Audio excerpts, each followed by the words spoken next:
That was Martin Jarvis with William Joins the Carol Singers by Rich Malcrompton. It was a Jarvis and Ayres production and continues tomorrow evening at 6:15. BBC Radio 4. After the chimes of Big Ben, His Majesty the King.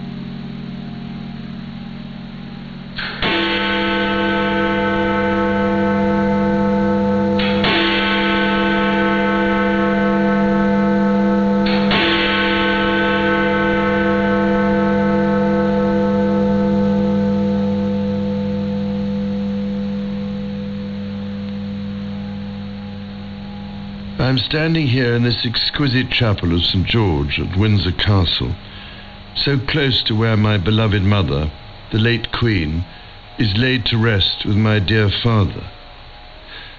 I'm reminded of the deeply touching letters, cards, and messages which so many of you have sent my wife and myself, and I cannot thank you enough for the love and sympathy you have shown our whole family. Christmas is a particularly poignant time for all of us who have lost loved ones. We feel their absence at every familiar turn of the season and remember them in each cherished tradition. In the much-loved carol, O Little Town of Bethlehem, we sing of how in thy dark streets shineth the everlasting light. My mother's belief in the power of that light was an essential part of her faith in God, but also her faith in people, and it is one which I share with my whole heart. It is a belief in the extraordinary ability of each person to touch with goodness and compassion the lives of others, and to shine a light in the world around them. This is the essence of our community and the very foundation of our society. We see it in the selfless dedication of our armed forces and emergency services, who work tirelessly to keep us all safe, and who perform so magnificently as we mourn the passing of our late Queen. We see it in our health and social care professionals, our teachers, and indeed all those working in public service, whose skill and commitment are at the heart of our communities.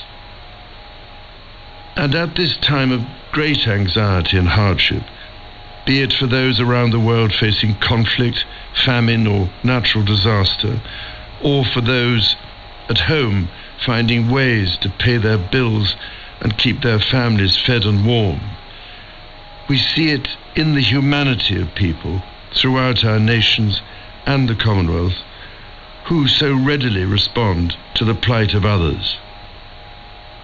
I particularly want to pay tribute to all those wonderfully kind people who so generously give food or donations, or that most precious commodity of all, their time, to support those around them in greatest need, together with the many charitable organizations which do such extraordinary work in the most difficult circumstances. Our churches, synagogues, mosques, temples, and gurdwaras have once again united in feeding the hungry, providing love and support throughout the year. Such heartfelt solidarity is the most inspiring expression of loving our neighbour as ourself. The Prince and Princess of Wales recently visited Wales, shining a light on practical examples of this community spirit. Some years ago, I was able to fulfill a lifelong wish to visit Bethlehem and the Church of the Nativity.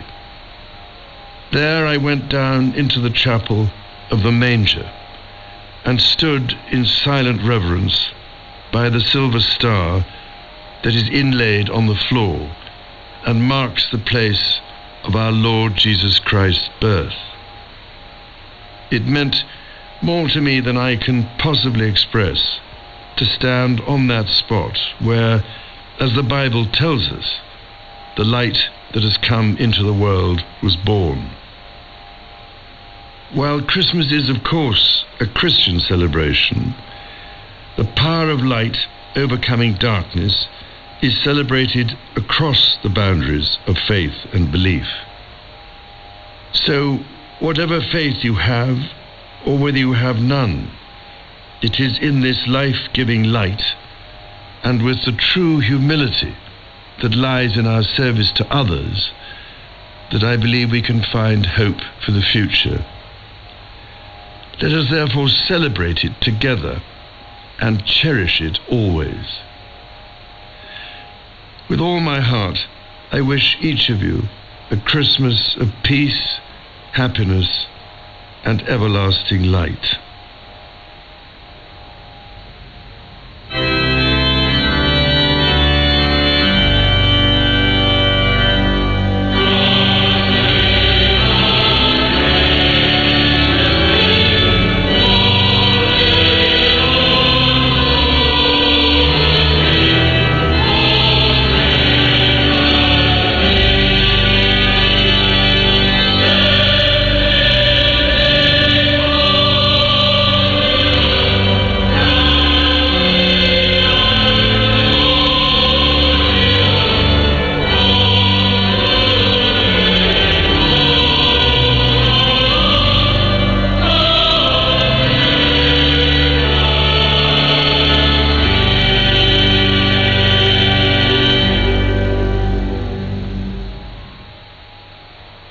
His Majesty the King's Christmas Message.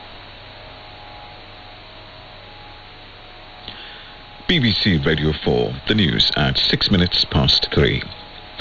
Several foreign aid organizations have suspended their work in Afghanistan after the Taliban banned women from working at humanitarian groups. Merseyside police have launched a murder investigation after a woman was shot dead at a pub on the Wirral. In his first Christmas speech as King, Charles has praised those who help others in what he said was this time of great anxiety and hardship. 3 foreign aid organizations are suspending all their work in Afghanistan after the Taliban banned women from working for humanitarian agencies. The decision by CARE, the Norwegian Refugee Council, and Save the Children was made as the UN and other agencies held a meeting in the capital Kabul to discuss the situation. Our South Asia editor, Anbarasan Ethirajan, has more details. In a joint statement, CARE, the Norwegian Refugee Council and Save the Children said they could not effectively reach children, women and men in desperate need in Afghanistan without their female staff. They said apart from impacting the delivery of life-saving assistance, the Taliban directive would affect thousands of jobs in the midst of an enormous economic crisis. The UN says it would seek an explanation from the Islamist group about the order on Monday. Jan Egeland is from the Norwegian Refugee Council. We cannot operate with male only. So in our case, nearly 500 out of our 1,400 staff are female. They are essential for our operation. We would basically compromise on all elements of quality, of principle. No, we cannot do this. It would also be irreparable. The ban on women employees applies to all domestic and international NGOs registered with the Afghan Taliban authorities. The UN agencies are not part of the list, but UN officials say contracted NGOs carry out most of its activities, hence there would be a significant impact.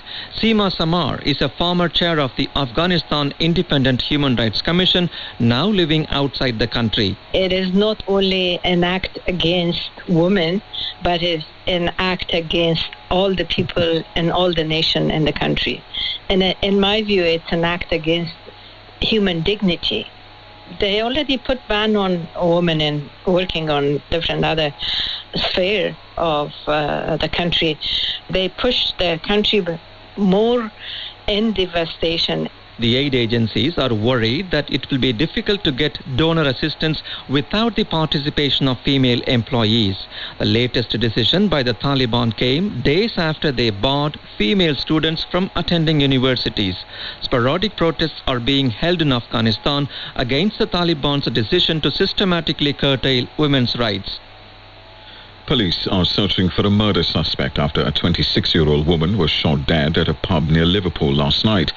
4 other people were injured in the attack at the Lighthouse Inn in Wallasey, with one of those currently in a critical condition in hospital. In the last few minutes, Assistant Chief Constable Jenny Sims from Merseyside Police said it was a callous murder. The fact that this has happened on Christmas Eve makes the tragedy even more unpalatable and shows those responsible have no regard for members of the public who just want to be able to live their lives without fear. At the time the offender fired the gun, there were a large number of people enjoying a night out at the Lighthouse Inn, and the actions of the gunman were totally and utterly reckless. In his first Christmas broadcast as monarch, the King has sympathised with those struggling to cope with the rising cost of living and praised the people doing what they can to help them. Speaking from St George's Chapel at Windsor Castle, King Charles also paid tribute to his late mother, Queen Elizabeth. Our royal correspondent Nicholas Witchell was listening. This was a first Christmas message from the King, and it had a strong sense of social awareness. He noted the late Queen's abiding belief in people and their ability to touch the lives of others. This humanity was evident, the King said, in the selfless dedication of the armed forces and the emergency services, in the work of health and social care professionals and others. And it was seen, he said, at this time of great anxiety and hardship, with people here in Britain, as he put it, finding ways to pay their bills and keep their families fed and warm. He praised those who ran food banks and who offered support to those in greatest need. Whatever your faith, or whether you have none, the King said, it was in this service to others that we could find hope for the future. Ukrainians are marking their first Christmas since Russia invaded the country. In a video message last night, President Zelensky said that though freedom came at a high price, becoming slaves to Russia would cost even more. In his latest comments to a Russian television station, President Putin has accused the West of trying to tear Russia apart. The Archbishop of Canterbury has used his Christmas sermon to denounce the darknesses in the world and praise the late Queen Elizabeth's life of service. Justin Welby said her commitment to justice contrasted with those rulers who are currently waging war or restricting the rights of women. He said they would be held to account. He also expressed concern for people struggling with the rising cost of living. What of the evils that are being inflicted to this day on the suffering and courageous people of Ukraine? What of those in this country who will be cold and hungry today as the cost of living crisis continues to cause such immense anxiety and hardship? In his Christmas Day message from the Vatican, Pope Francis also urged an end to what he called the senseless war in Ukraine. He condemned what he said was the use of food as a weapon in the conflict. King Charles has attended his first Christmas service at Sandringham since becoming monarch. He and Camilla, the Queen Consort, were joined by the Prince and Princess of Wales and other senior royals at the Norfolk estate. The family greeted the crowds who had gathered outside St Mary Magdalene Church from the early hours. Our correspondent Charlotte Gallagher is there. This is the first time King Charles has hosted the royal Christmas. His mother welcomed her family to Sandringham for decades, but she was forced to cancel her plans for 2 years because of the pandemic. This would have been her first family Christmas since 2019, a bittersweet day for her loved ones. The King led senior royals to church. The Prince and Princess of Wales were there with their 3 children, the first time Prince Louis had joined his family for the service.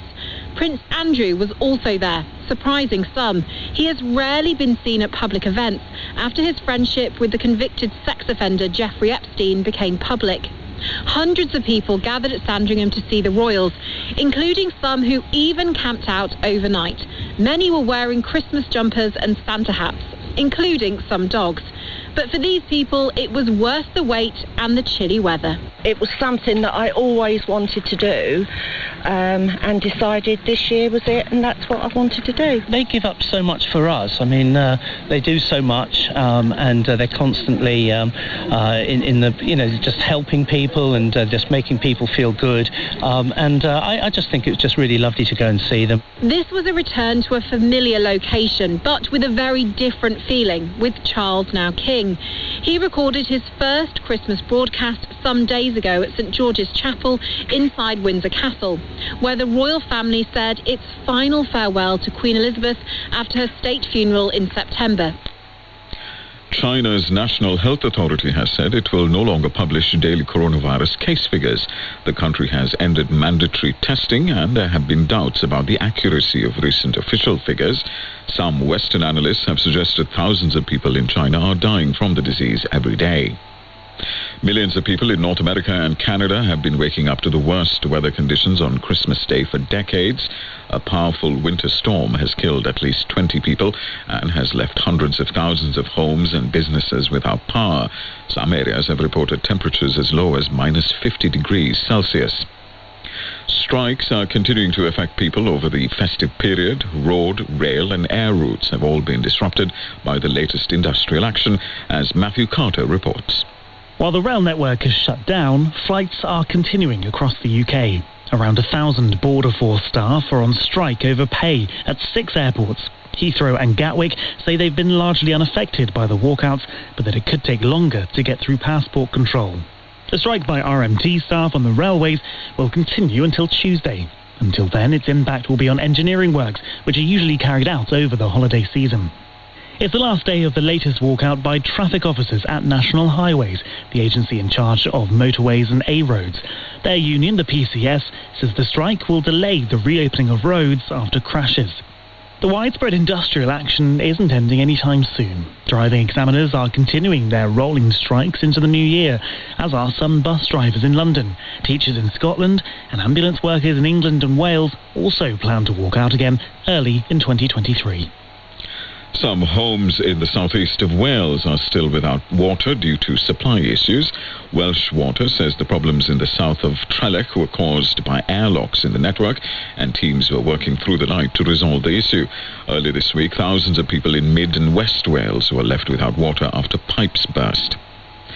Family members of the Brazilian footballer Pelé have spent Christmas gathered around him at a hospital in Sao Paulo, where he remains in palliative care.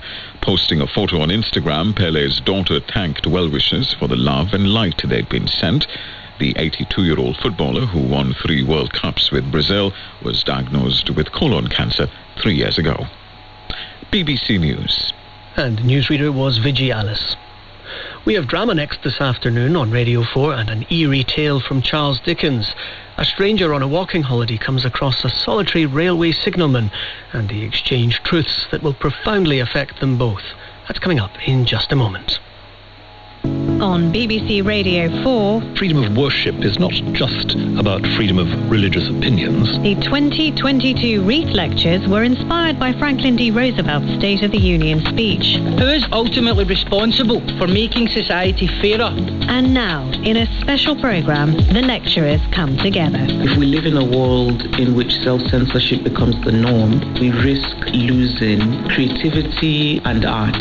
To unpick the themes they've spoken about and what they mean for our future. The Four Freedoms discussion with me, Anita Anand, on Radio 4 and BBC Sounds on Wednesday morning at 9. Richard Coles and Mark Gatiss share a passion for ghosts, but there is a difference. One is a believer and one's a skeptic. Now, the two of them are teaming up to see if they can find themselves a real-life phantom. That's Hunting Ghosts with Gatiss and Coles this afternoon at 4:15. But first on Radio 4, the Victorians really enjoyed a spine-tingling Christmas ghost story, as we do indeed today. So here now is a dramatisation of one of Charles Dickens' best-loved stories of the supernatural, starring James Purefoy and Samuel West.